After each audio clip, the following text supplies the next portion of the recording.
Hello दोस्तों, नमस्कार। आज हम प्राचीन भारत के इतिहास में पढ़ेंगे बौद्ध धर्म के बारे में। बौद्ध धर्म के संस्थापक गौतम बुद्ध थे। उन्हें एशिया का ज्योतिपुंज कहा जाता है। गौतम बुद्ध का जन्म 563 ईसा पूर्व में कपिलवस्तु के लुम्बिनी नामक स्थान पर हुआ था। इनके पिता शुद्धोधन शाक्य गण के मुखिया थे। इनकी माता माया देवी की मृत्यु उनके जन्म के 7वें दिन ही हो गई थी। इनका लालन पालन सौतेली मां प्रजापति गौतमी ने किया था। इनके बचपन का नाम सिद्धार्थ था। बुद्ध के जीवन से संबंधित बौद्ध धर्म के प्रतीक हैं। घटना और प्रतीक हैं: जन्म कमल एवं सांड, गृह त्याग घोड़ा, यज्ञान पीपल बोधि वृक्ष, प्रथम उपदेश चक्र और निर्माण पद चिन्ह, मृत्यु स्तूप। गौतम बुद्ध का विवाह 16 वर्ष की अवस्था में यशोधरा के साथ हुआ। इनके पुत्र का नाम राहुल था। सिद्धार्थ जब कपिलवस्तु की सैर पर निकले तो उन्होंने निम्न 4 दृश्यों को क्रमशः देखा। पहला एक बूढ़ा व्यक्ति, दूसरा एक बीमार व्यक्ति, तीसरा शव एवं चौथा एक सन्यासी। सांसारिक समस्याओं से व्यतीत होकर सिद्धार्थ ने 29 वर्ष की अवस्था में गृह त्याग किया, जिसे बौद्ध धर्म में महानिष्क्रमण कहा गया है। महाभिनिष्क्रमण कहा गया है। गृह त्याग करने के बाद सिद्धार्थ ने वैशाली के अलार कलाम के सांख्य दर्शन की शिक्षा ग्रहण की। अलार कलाम सिद्धार्थ के प्रथम गुरु हुए, जिससे उन्होंने शून्य का ज्ञान प्राप्त किया। अलार कलाम के बाद सिद्धार्थ ने राजगीर के रुद्र कराम पुत्र से शिक्षा ग्रहण की, जिससे उन्होंने योग का ज्ञान प्राप्त किया। उरुवेला में सिद्धार्थ को कौंडिन्य, बप्पा, भादिया, महानामा एवं असागी नामक 5 साधक मिले। बिना अन्न जल ग्रहण किए 6 वर्ष की कठिन तपस्या के बाद 35 वर्ष की आयु में वैशाख की पूर्णिमा की रात निरंजना फाल्गु नदी के किनारे पीपल वृक्ष के नीचे सिद्धार्थ को ज्ञान प्राप्त हुआ। ज्ञान प्राप्ति के बाद सिद्धार्थ बुद्ध के नाम से जाने गए। वह स्थान बोधगया कहलाया। बुद्ध ने अपना प्रथम उपदेश सारनाथ ऋषिपतना में दिया, जिनसे बौद्ध धर्मों में धम्म चक्र प्रवर्तन कहा गया है। बुद्ध ने अपने उपदेश जनसाधारण की भाषा पाली में दिए। बुद्ध ने अपने उपदेश कौशल वैशाली, कौशाम्बी व अन्य राज्यों में दिए। सर्वाधिक उपदेश कौशल देश की राजधानी श्रावस्ती में। इनके प्रमुख अनुयायी शासक थे बिंबिसार, प्रसेनजीत व उदयन। बुद्ध की मृत्यु 80 वर्ष की अवस्था में 483 ईसा पूर्व में कुशीनारा, देवरिया, उत्तर प्रदेश में शूद्र द्वारा अर्पित भोजन करने के बाद हो गई, जिसे बौद्ध धर्म में महापरिनिर्वाण कहा गया है। मल्लोक ने अत्यंत सम्मान पूर्वक बुद्ध का अंत्येष्टि संस्कार किया। एक अनुश्रुत के अनुसार मृत्यु के बाद बुद्ध के शरीर के अवशेषों को 8 भागों में बांटकर उन पर 8 स्तूपों का निर्माण कराया गया। बुद्ध के जन्म एवं मृत्यु की तिथि को चीनी परंपरा के कैंटोन अभिलेख के आधार पर निश्चित किया गया है। बौद्ध धर्म के बारे में हमें विशद ज्ञान त्रिपिटक, विनय पिटक, सूत्र पिटक व अभिधम्म पिटक से प्राप्त होता है। तीनों पिटकों की भाषा पाली है। थेरवाद मत की पाली त्रिपिटक सबसे पुराना है। सूत्र पिटक में बुद्ध के धार्मिक सिद्धांतों को संवाद के रूप में संकलित किया गया है। विनय पिटक में संघ के भिक्षु एवं भिक्षुणी के लिए बनाए गए नियमों का संग्रह किया गया है और इसमें संघ के अनुशासन के तोड़ने पर किए जाने वाले प्रायश्चितों की सूची भी दी गई है। अभिधम्म पिटक में सूत्र पिटक में वर्णित सिद्धांतों के सुव्यवस्थित अनुशीलन के लिए आवश्यक सूचियों के सारांश तथा प्रश्नोत्तरी का समावेश किया गया है।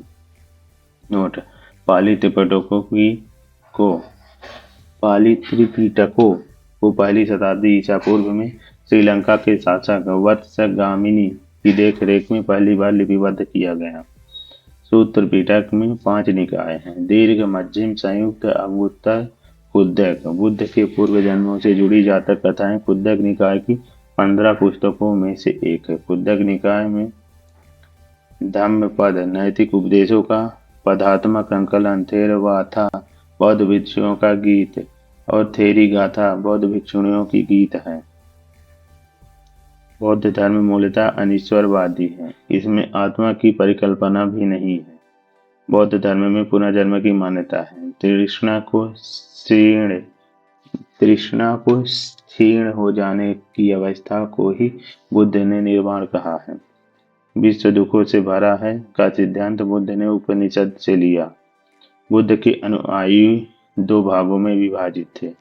पहला है भिक्षुक, बौद्ध धर्म के प्रचार के लिए जिन्होंने संन्यास ग्रहण किया उन्हें भिक्षुक कहा गया। दूसरा है उपासक, गृहस्थ जीवन व्यतीत करते हुए बौद्ध धर्म अपनाने वाले को उपासक कहा गया। नोट: बौद्ध धर्म के वरिष्ठ साध्वी को थेरी के रूप में जाना जाता था। बौद्ध संघ में सम्मिलित होने के लिए न्यूनतम आयु सीमा 15 वर्ष थी। बौद्ध संघ में प्रविष्टि होने को उपसंपदा कहा जाता था। बौद्ध धर्म के त्रिरत्न हैं बुद्ध, धम्म एवं संघ। अद्भुत भारत, लेखक के.एल. बासम के अनुसार 49 दिनों की तपस्या के बाद बुद्ध को ज्ञान प्राप्त हुई थी। चतुर्थ बौद्ध संगीति के बाद बौद्ध धर्म दो भागों हीनयान एवं महायान में विभाजित हो गया। बौद्ध धर्म के महायान संप्रदाय का आदर्श बोधिसत्व है। बोधिसत्व दूसरे के कल्याण को प्राथमिकता देते हुए अपने निर्माण में विलंब करते हैं। हीनयान का आदर्श अरहत पद को प्राप्त करना है। जो व्यक्ति अपनी साधना से निर्वाण की प्राप्ति करते हैं उन्हें ही अरहत कहा जाता है। धार्मिक जुलूस का प्रारंभ सबसे पहले बौद्ध धर्म के द्वारा प्रारंभ किया गया। बौद्धों का सबसे पवित्र त्योहार वैशाख पूर्णिमा है, जिसे बुद्ध पूर्णिमा के नाम से जाना जाता है। इसका महत्व इसलिए है कि बुद्ध पूर्णिमा के ही दिन बुद्ध का जन्म, ज्ञान की प्राप्ति एवं महापरिनिर्वाण की प्राप्ति हुई। बुद्ध ने सांसारिक दुखों के संबंध में 4 आर्य सत्यों का उपदेश दिया। ये हैं दुख समुदाय, दुख निरोध गामिनी प्रतिपदा। इन सांसारिक दुखों से मुक्ति हेतु बुद्ध ने अष्टांगिक मार्ग की बात कही। ये साधक हैं। पहला है सम्यक दृष्टि, सम्यक संकल्प, सम्यक वाणी, सम्यक कर्मांत, सम्यक आजीव, सम्यक व्यायाम, सम्यक स्मृति एवं सम्यक समाधि।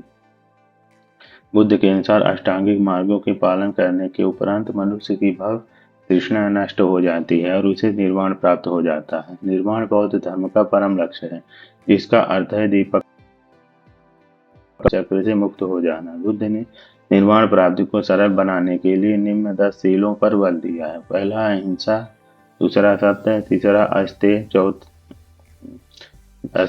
अस्तेय, चोरी न करना, चौथा अपरिग्रह, किसी प्रकार की संपत्ति न रखना, पांचवा मद्य सेवन न करना, छठवां असमय भोजन न करना, सातवां सुखप्रद बिस्तर पर नहीं सोना, आठवां धन संचय न करना, नौवां स्त्रियों से दूर रहना, 10वां नित्य गान आदि से दूर रहना। गृहस्थों के लिए केवल प्रथम 5 सील तथा भिक्षुओं के लिए 10 सील मानना अनिवार्य था। बुद्ध ने मध्यम मार्ग, मध्यमा प्रतिपदा का उपदेश दिया है। अनिश्वरवाद के संबंध में बौद्ध धर्म एवं जैन धर्म में समानता है। जातक कथाएं प्रदर्शित करती हैं कि बोधिसत्व का अवतार मनुष्य के रूप में भी हो सकता है तथा पशु के रूप में भी।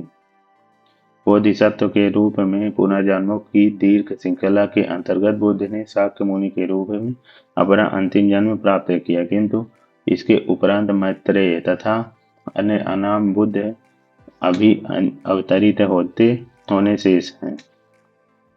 सर्वाधिक बुद्ध मूर्तियों का निर्माण गांधार शैली में किया गया, लेकिन बुद्ध की प्रथम मूर्ति संभवतः मथुरा कला में बनी थी।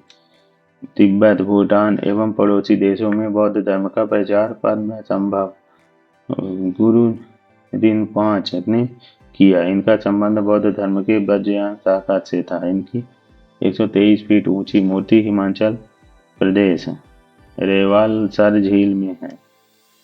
नोट: भारत में उपासना की जाने वाली प्रथम मूर्ति संभवतः बुद्ध की थी।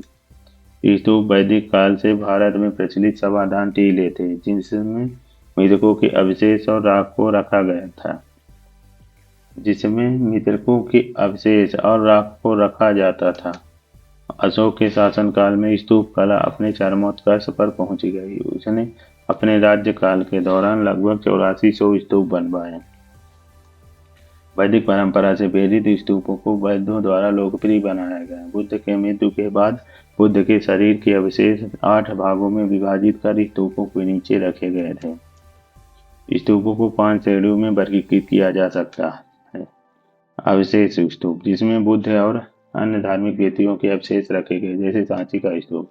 दूसरा है वस्तु स्तूप, जिसमें बुद्ध या उनके शिष्यों से संबंधित वस्तुएं रखी गई, जैसे वैशाली का स्तूप। तीसरा है स्मारक स्तूप, जो बुद्ध और उनके शिष्यों के जीवन की घटनाओं को याद करने के लिए बनाए गए हैं, जैसे श्रीलंका के अनुराधापुर का स्तूप। चौथा है प्रतीकात्मक स्तूप, स्तूप जो बौद्ध धर्मशास्त्र के विभिन्न पहलुओं के प्रतीक के लिए बनाए गए हैं, जैसे लेह स्तूप। पांचवा है मन्नत स्तूप, जो यात्राओं के उपलक्ष्य में या आध्यात्मिक लाभ प्राप्त करने के लिए बनाए गए हैं। अशोक द्वारा बनाए गए स्तूपों में सबसे प्रसिद्ध मध्य प्रदेश का सांची स्तूप है।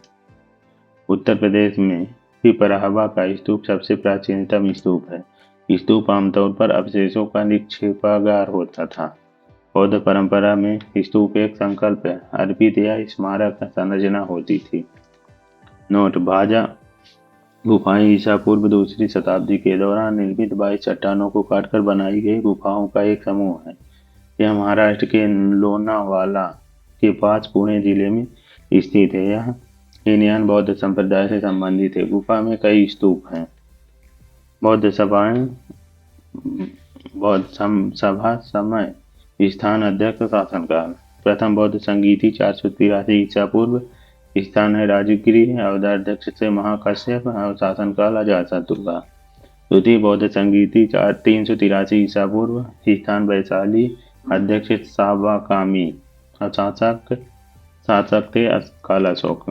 तृतीय बौद्ध संगीति 250 ईस्वी पूर्व, स्थान पाटलिपुत्र और अध्यक्ष थे मोगल पुत्र तीस और शासनकाल अशोक का।